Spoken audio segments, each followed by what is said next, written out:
עד שבסוף כל הדרך הזאת, באמצע המסע הזה איבדתי את הדודה שלי, איבדתי אותם קרוב להזביצה, מצאתי את עצמי, כשהגענו קרוב, שמענו פתאום יריות, ואנשים התחילו להגיד שיש גם שם מאוזים. ומשני הצדדים היו יערות, ואז אנשים פרצו את המשמעת התפרקה והם התחילו לירות, ואנשים ברחו לכל זה. חלק כן לקחו, אני לא יודע. פה אני כבר רק יודע את החלק שלי, שאני ברחתי ימינה לצד, לא, שמאלה, שמאל לצד היער, וכמובן רצנו שם, כל אחד רץ לכיוון שני, רצו פה, אז פה היו גרמנים, רצו פה, זה כמו איזה עכברים בתוך הזה, ובסוף מצאנו את עצמנו, את כל האלה הביאו אותנו ישר אל הקרונות מסע והתחילו להטעין אותנו.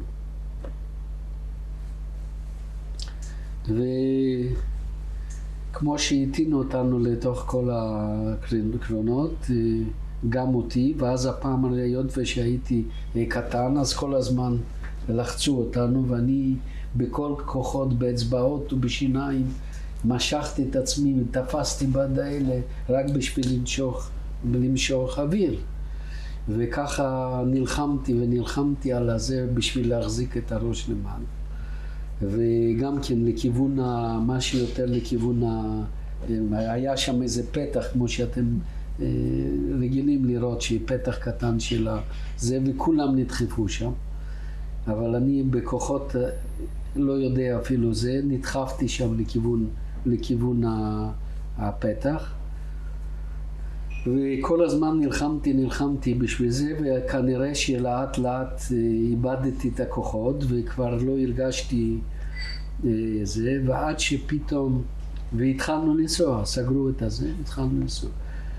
ועד שתוך כדי, אני כבר לא הרגשתי כל כך בדיוק מה שקורה, רק שמעתי פתאום טרח של זה, של ניפוץ של הקרשים, ופתאום בא האוויר צח, זה אני זוכר טוב מאוד, כי האוויר הזה החזיר לי את החיים של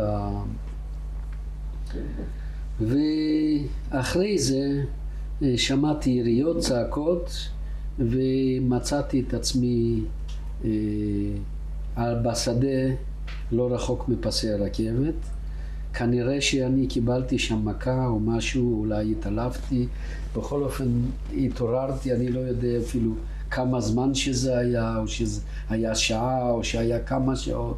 בכל אופן שהתעוררתי, אז פתאום ראיתי שאני קרוב ליד פסי רכבת, ומה שהבנתי שזה מסוכן להיות על יד פסי הרכבת, והייתי כולי חבול ועם פצעים, כי נפלתי לתוך שיחים וכל הגוף כאב לי, היו לי כאבים שכנראה ממכות שקיבלתי שם, לתוך כדי או שהתגלגלתי.